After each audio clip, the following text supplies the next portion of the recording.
Baik.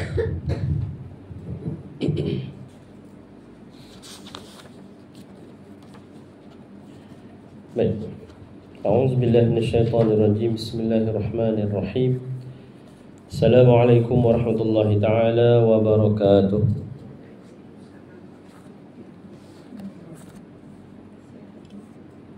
Innal hamdalillah nahmaduhu wa nasta'inuhu wa nastahdihi wa nastaghfiruh. Wa na'udzu billahi min shururi anfusina wa min sayyiati a'malina. May yahdihillahu fala mudilla lahu wa may yudlilhu fala hadiya lahu. Asyhadu an la ilaha illallah wahdahu la syarika lah wa asyhadu anna Muhammadan 'abduhu wa rasuluhu, amma ba'd. Rabbi shrah li sadri wa yassir li amri wahlul 'uqdatam min lisani yafqahu qawli. Allahumma inna nas'aluka 'ilman nafi'a wa rizqan thayyiban wa 'amalan mutaqabbala. Allahumma faqihna fid din wa 'allimna ta'wil. Allahumma rabbana zidna 'ilma warzuqna fahma. Allahumma atina nufusana taqwaha wa zakkiha anta khairu man zakkaha anta waliyuha wa maulaha, amin ya rabbal alamin.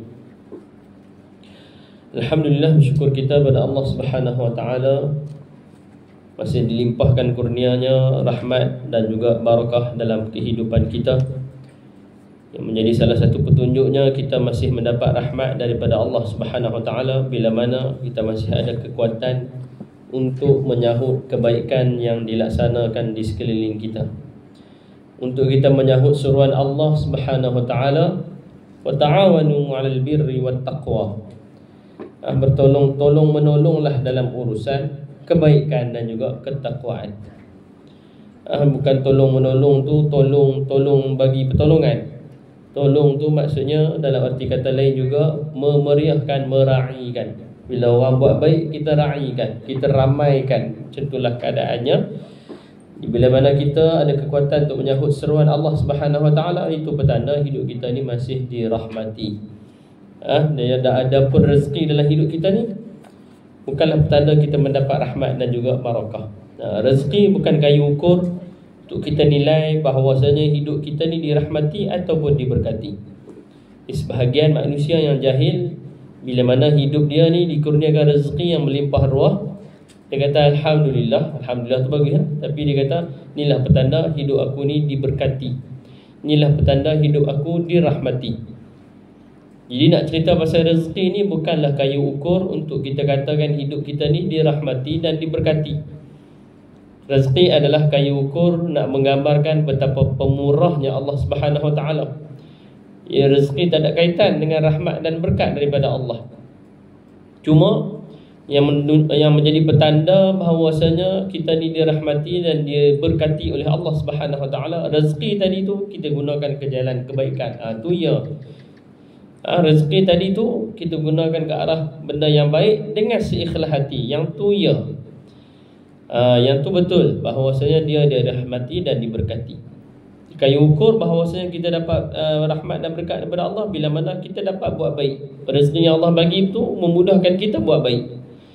Kita manfaatkan, kita ambil peluang dalam rezeki yang Tuhan bagi itu untuk buat baik. Yang tu ya, kita diberkati. Kalau dia Tuhan bagi harta yang melimpah ruah sekalipun, tapi digunakan ke arah keseronokan semata-mata, kelalaian semata-mata, yang tu tak dirahmati, tu tak diberkati.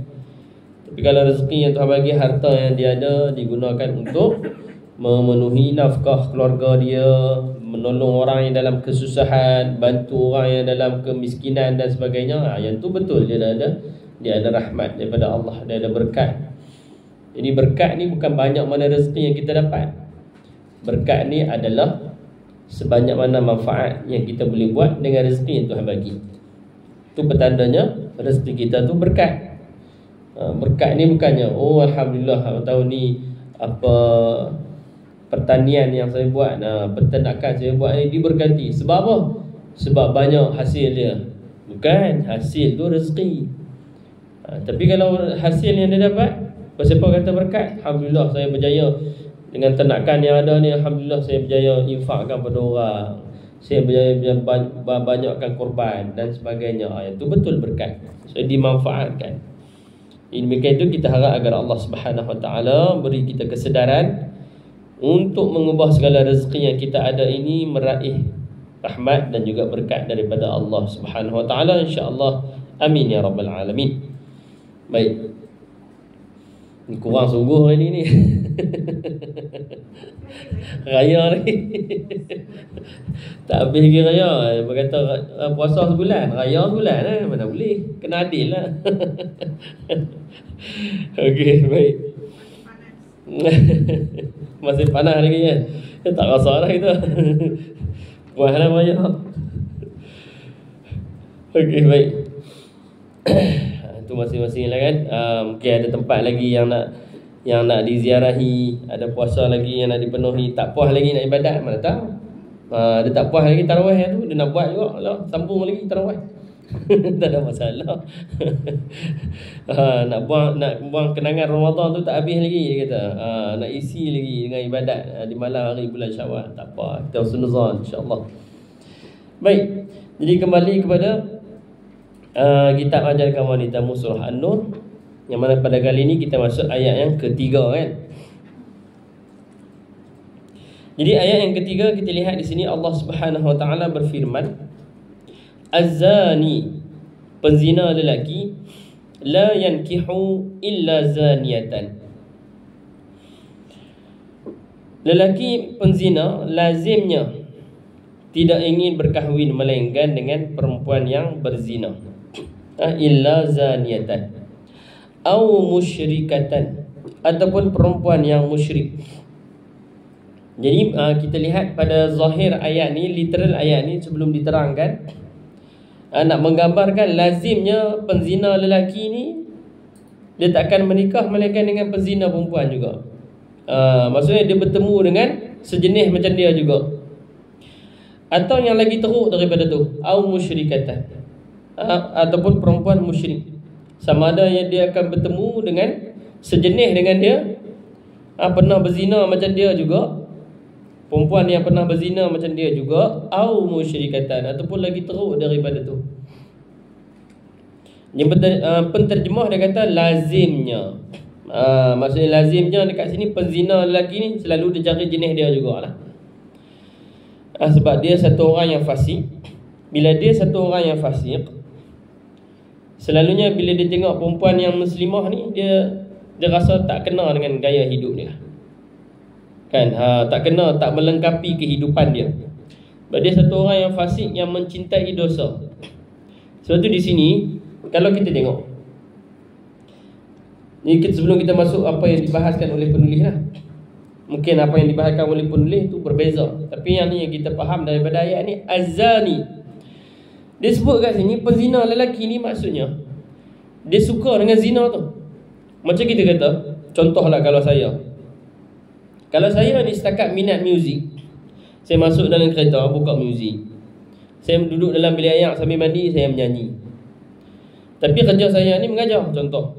Saya tak katalah saya buat, ni contoh. Kan, saya duduk dalam kereta dengar muzik, masuk dalam bilik air sambil duduk mandi tu menyanyi. Tapi kerja saya ni mengajar. Adakah boleh digelar saya ni pemuzik? Tak digelar sebagai pemuzik. Kan? Satu orang tu kerja dia polis, tapi dia ni suka buat kerja-kerja yang kemahiran ni.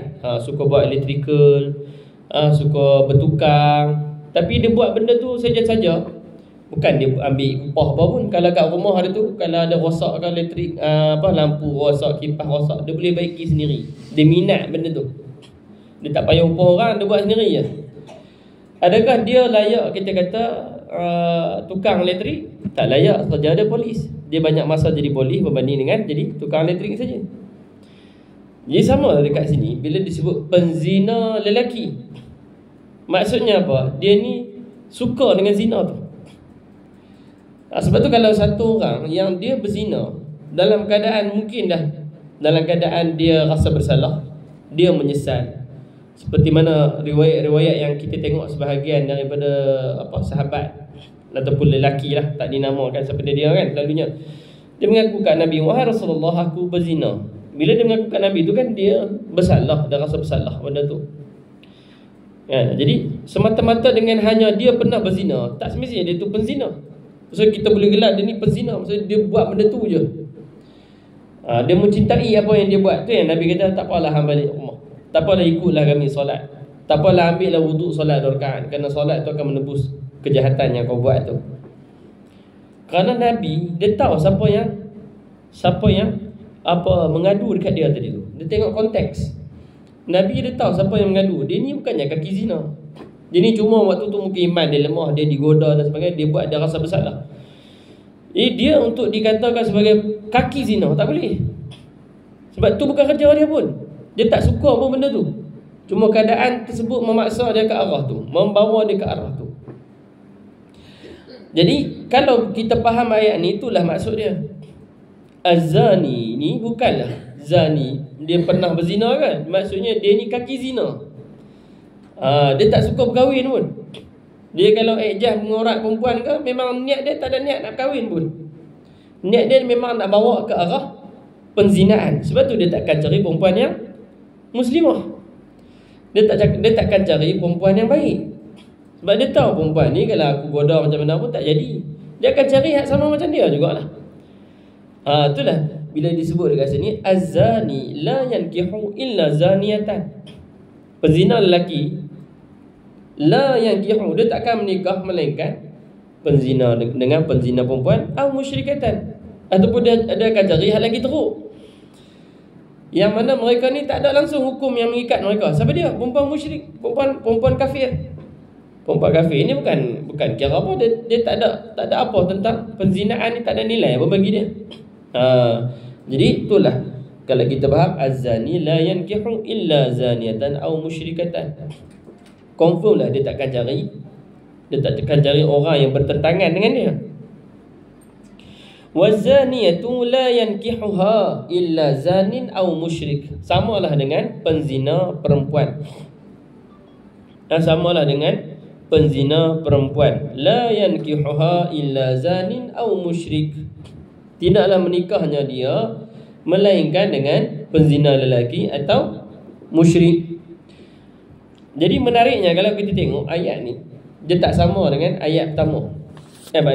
Ayat sebelum dia. Kalau kita tengok ayat sebelum dia, Allah Subhanahu Wa Taala dia kata az-zaniyatu waz-zaniyah, penzina perempuan dan penzina lelaki.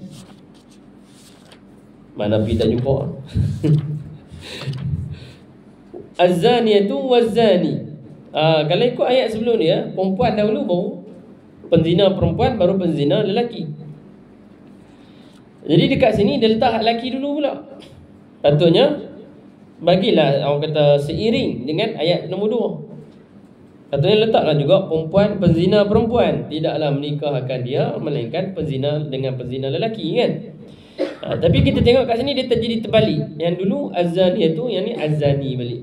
Dia kembali kepada lelaki. Yang pertama, antara perkara yang kita boleh faham kenapa Allah susun macam tu, kita dah jelaskan ayat nombor 2 tu. Kenapa Allah utamakan penzina perempuan? Bukan nak kata perempuan selalu buat benda tu. Nak mengatakan impak bagi perempuan kalau berzina tu lagi dahsyat daripada lelaki kalau berzina tu, kita dah terangkan kan. Dan juga yang kedua, selalunya wanita tu yang membawa ke arah, bukan perempuan tu yang ajak berzina. Maksudnya cara dia tu yang menyebabkan lelaki ni tergoda nak bawa dia ke arah penzinaan. Cara dia tu, pemakaian dia, wangi-wangian yang dia gunakan dan sebagainya, dia mendorong ke arah orang nak ajak dia berzina. Sebab tu dia letak az-zani tu juga kat depan pada ayat yang kedua yang kita dah jelaskan. Ni ayat yang ketiga ni dia kembali kepada az-zani. Lelaki pula duduk depan. Jadi sebahagiannya mengatakan, sebahagian bertafsir mengatakan bahawasanya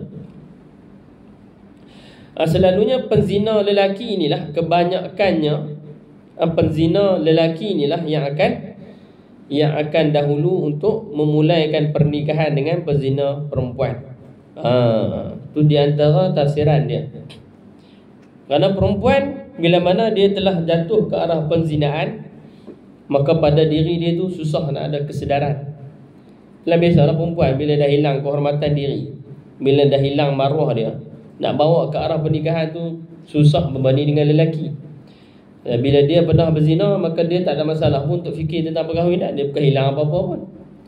Jadi sebab tu az-zani duduk ni diletakkan di hadapan. Nak menggambarkan betapa seorang lelaki itu impak dia kurang berbanding dengan perempuan. Jadi ke arah pernikahan tu lebih kepada dia, penzina lelaki ni. Kemudian barulah diletak penzina wanita. Jadi bukanlah kesemua penzina wanita ni langsung tak ada keinginan untuk bernikah. Tapi ada juga sebahagian daripada mereka ni memang ada keinginan untuk bernikah. Cuma hal tersebut samalah juga kan. Dia bila nak bernikah pun dia penzina perempuan. Faham macam tadi jugalah. Macam penzina lelaki itulah. Dia kaki zina, dia suka berzina. Maka samalah. Tidaklah dia menikah, melainkan dia akan cari lelaki penzina juga. Atau musyrik, ataupun yang lagi teruk daripada tu. Tu yang jadi kadang-kadang kita lihat menjadi trend. Bukanlah benda yang kita nak bersangka buruk. Tapi ada juga sebahagian penzina perempuan ni memang dia bernikah dengan orang-orang luar ni memang sebab tu. Memang atas dasar berlakunya perzinaan dan sebagainya. Sebab tu kalau kita lihat hak laki orang bukan Islam tu masuk Islam pun dia tak faham Islam pun.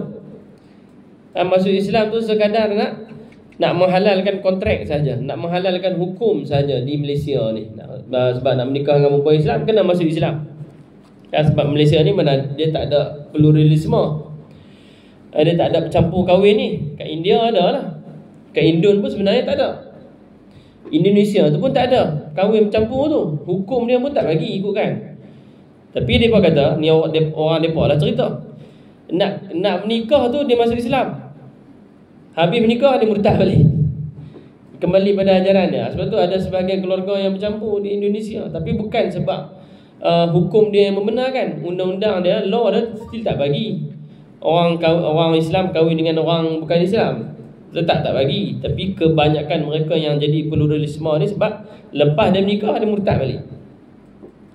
Tu yang munafik peringkat tertinggi, itu yang Allah marah tu.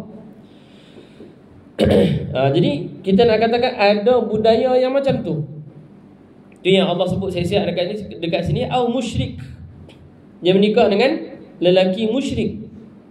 Atas faktor apa? Atas faktor penzinaan tadi tu. Wa hurrima dzalika 'alal mu'minin. Dan perempuan berzina itu pula lazimnya, dia tak habis terjemah ni. Dan perempuan yang berzina itu pula lazimnya tidak ingin berkahwin dengannya. Habis dekat tu ada terjemah. Wa hurrima dzalik, dan diharamkan keadaan itu 'alal mu'minin, ke atas orang-orang beriman. Baik, jadi kita lihat apa yang dikatakan oleh penulis pula. Zina adalah jenayah agama, jenayah akhlak dan jenayah sosial. Di situ dia ada 3 jenayah zina ni. Maksudnya dia bukan benda yang boleh dibuat ringan. Zina, jenayah agama, jenayah akhlak dan jenayah sosial. Itulah perbuatan ke arah penzinaan tu pun diharamkan oleh Allah Subhanahu Wa Taala. Berzina tu sebenarnya kemuncak dia. Jadi perbuatan ke arah penzinaan itu sendiri adalah haram di sisi Allah. Itu yang, dan ayat larangan zina dalam Quran ni dia tak kata jangan berzina, tapi dia kata wala taqrabuz zina. Jangan ambil jalan pun, jangan mendekati pun jalan ke arah penzinaan. Tapi sayangnya kadang-kadang masyarakat ni jalan ke zina tu dia kata tak apalah budak-budak, tak apalah orang muda, biasalah orang bercinta. Dia tak tahu perbuatan tu pun dah haram. Perbuatan bercinta, chatting dalam WhatsApp ke, dalam Telegram ke, berduaan, cerita tentang hal peribadi masing-masing, cerita urusan kerja, urusan belajar, tak apa, harus. Tapi chatting ni chatting hal peribadi, mengadu hal diri masing-masing, update hal diri masing-masing, pakai baju apa, duk buat apa, makan apa, habis semua nak cerita kat situ. Jadi hal yang demikian sebenarnya dah masuk pada jalan zina. Dia tak berzina lagi, tapi dia jalan penzinaan. Itu pun sebenarnya dah haram. Tapi perkara tu dah jadi normalisasi. Kan? Orang kita ni kadang-kadang lagi baik cinta daripada terus kahwin. Zaman lah ni dia punya budaya macam tu. Orang zaman dulu kahwin dulu baru kenal, baru nak cinta apa, banyaknya macam tu dulu-dulu. Dah menikah dulu baru kenal suami tu perangai macam mana. Baru nak berkenalan sedalam-dalamnya. Sebelum nikah ni tak lah, kerja apa takat tu sajalah kan. Tapi hal peribadi dia, hal dalam bilik dia tak pernah tahu pun. Kalau budak-budak zaman lah, kadang-kadang dalam bilik habis dia tunjuk dekat dia punya boyfriend, dekat dia punya girlfriend. Dia buat video call tunjuk dalam bilik macam mana. Jadi benda ni kadang-kadang dah jadi normalisasi. Kadang-kadang budak baru kenal nak menikah lah. Tak apa, tak pergi dah. Dia nak menikah, bukan nak berzina. Zina tu nampak lagi kecil daripada pernikahan. Zina tu kita nampak macam orang nak menikah ni macam gelojoh. Lagi bagus dia gelojoh nak menikah daripada dia gelojoh nak berzina. Habis tu hang lagi sanggup tengok mereka ni duduk atas jalan perzinaan. Tak jadi tak apa, tapi sepanjang tu berdosa lah.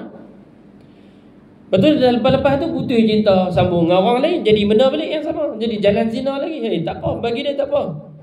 Bagi dia sanggup lagi, anak dia tu bertukar-tukar lelaki. Selagi cinta dengan kawan ni, putus cinta dengan kawan ni, dia tak apa lagi macam tu. Berbanding kalau anak ni gelojoh menikah. Tu bahaya tu. Dah dengan tu pergi mana Ram? Tak jadi mak. Tak jadi, tengah tak jadi tu jadi apa?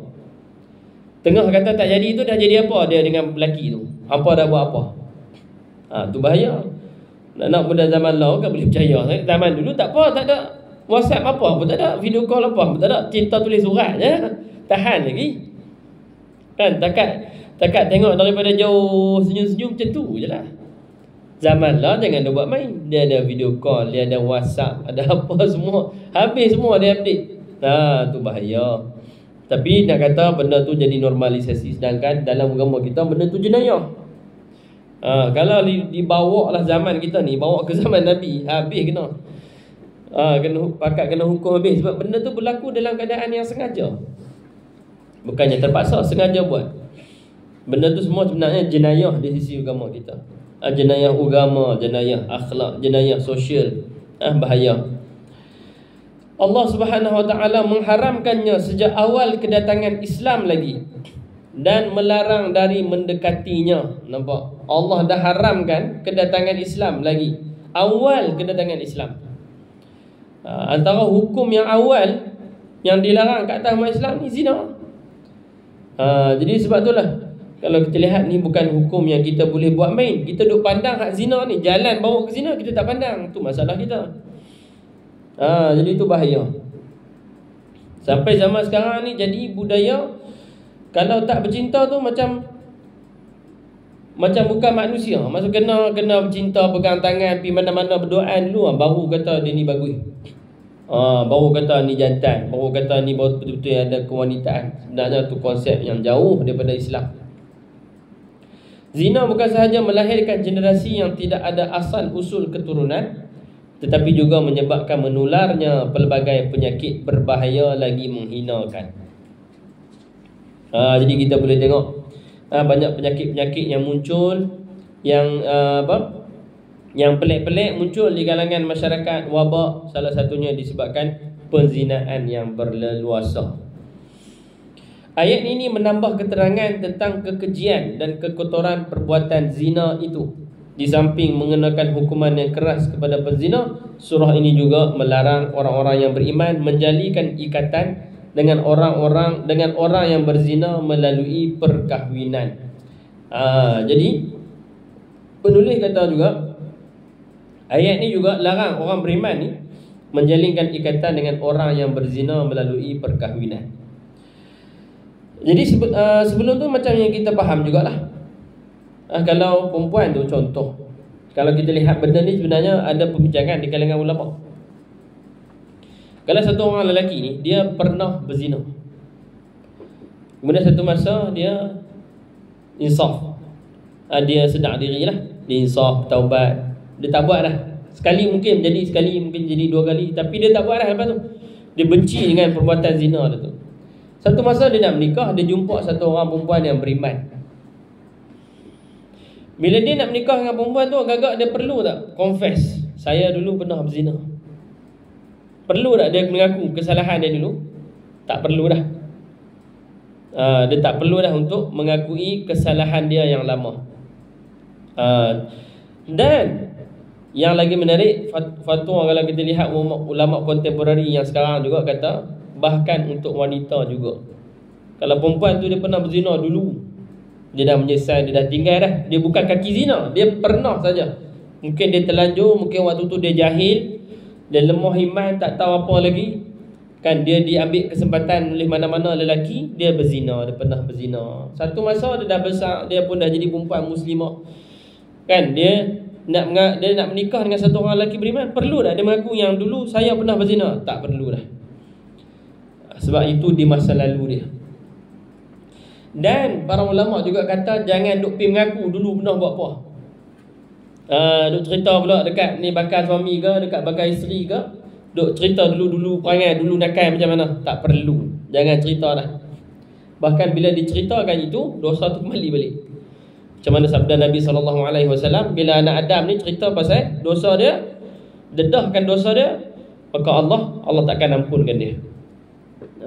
Jadi dosa yang lama mungkin boleh jadi Allah dah ampunkan, tapi dia cerita balik, pergi dedahkan balik, benda tu jadi open case. Daripada close case jadi open case balik.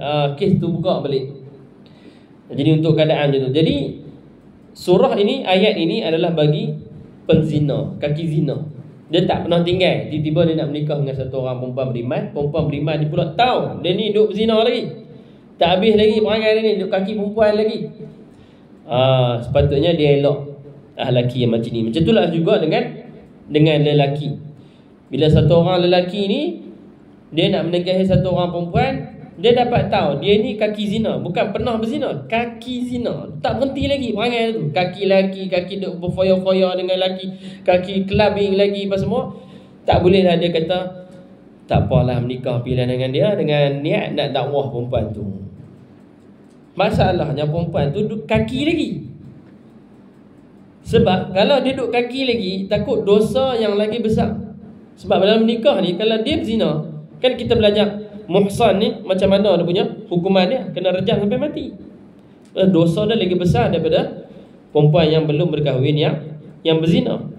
Jadi dia tak boleh ambil risiko tu. Kalau dia tu perempuan yang pernah berzina, dia menikah, sekarang nampak dah halim, sekarang ni nampak dah pergi masjid solat tak tinggal, tak apalah. Tapi kalau dia ni masih kaki zina perempuan ni, duk pergi clubbing semua, duk ambil dadah ke apa kan, nak juga kawan tu, yang tu tak boleh kan. Bahkan boleh mewujudkan fitnah yang lebih besar selepas perkahwinan tu. Sebab nak ubah benda tu bukannya sekejap. Nak ubah benda tu bukannya kejap boleh hilang macam tu je. Melainkan kalau benda tu dah menikah baru tahu. Tapi untuk lelaki tak ada masalah, dia boleh lepaskan. Tapi untuk perempuan ni susah sikit. Yang kesan dia susah sikit. Bila lepas menikah baru dia tahu lelaki ni kaki zina.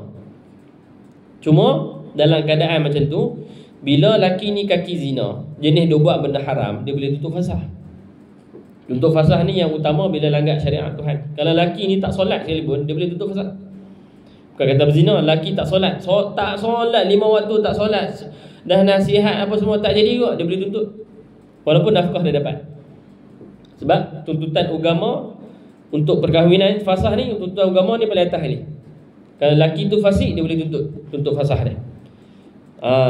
Jadi tak ada masalah lah. Maksudnya kalau dia tengok lelaki, ya Allah, tahu-tahu lepas menikah rupanya lelaki ni kaki perempuan, suami dia ni kaki zina, kaki perempuan, kaki clubbing, lepas menikah baru dapat tahu, dia boleh tuntut benda tu. Tak ada masalah.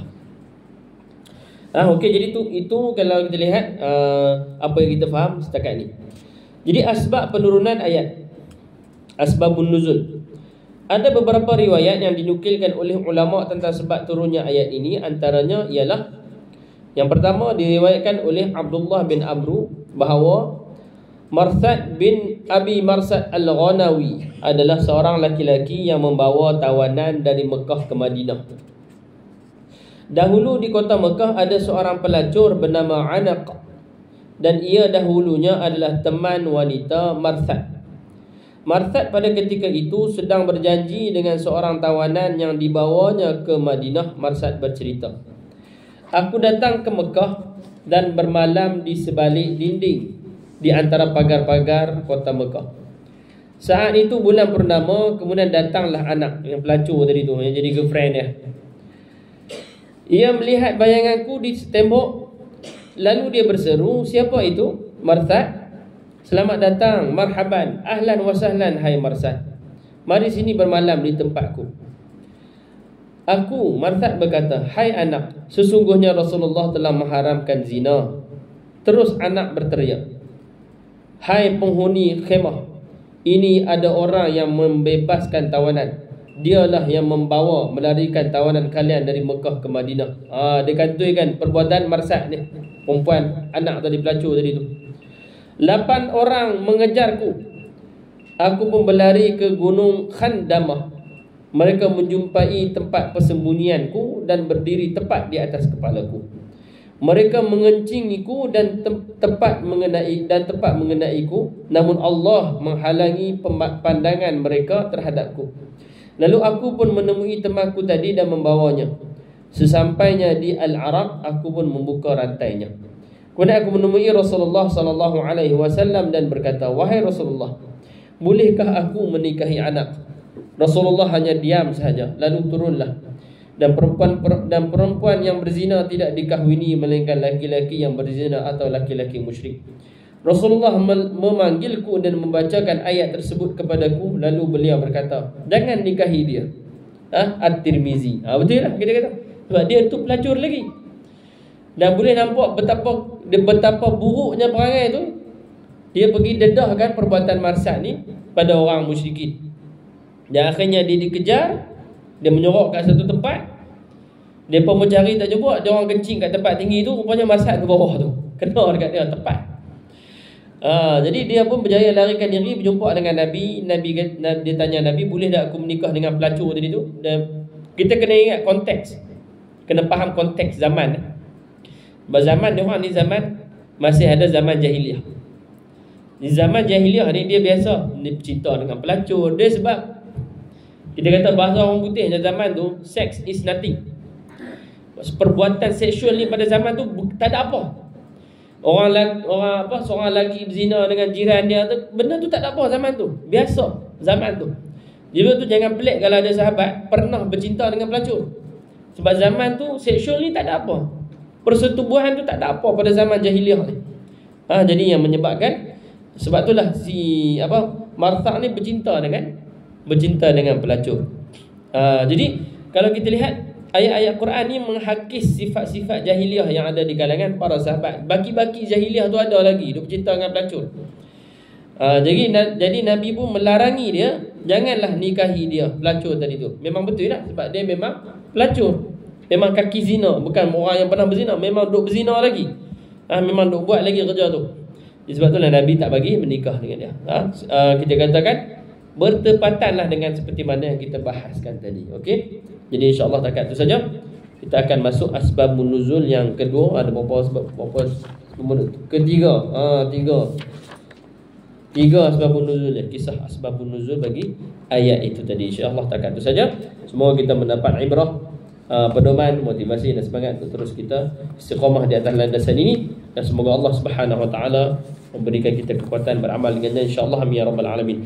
Segala yang baik daripada Allah Subhanahu wa taala, yang kurang, yang lemah, yang buruk daripada diri saya sendiri, kita tangguh majlis ini dengan tasbih kifarah dan suratul asr. Subhanakallahumma bihamdika nashhadu an la ilaha illa anta nastaghfiruka wa natubu ilaik.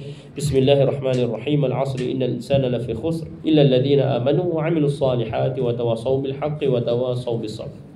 Assalamualaikum warahmatullahi wabarakatuh.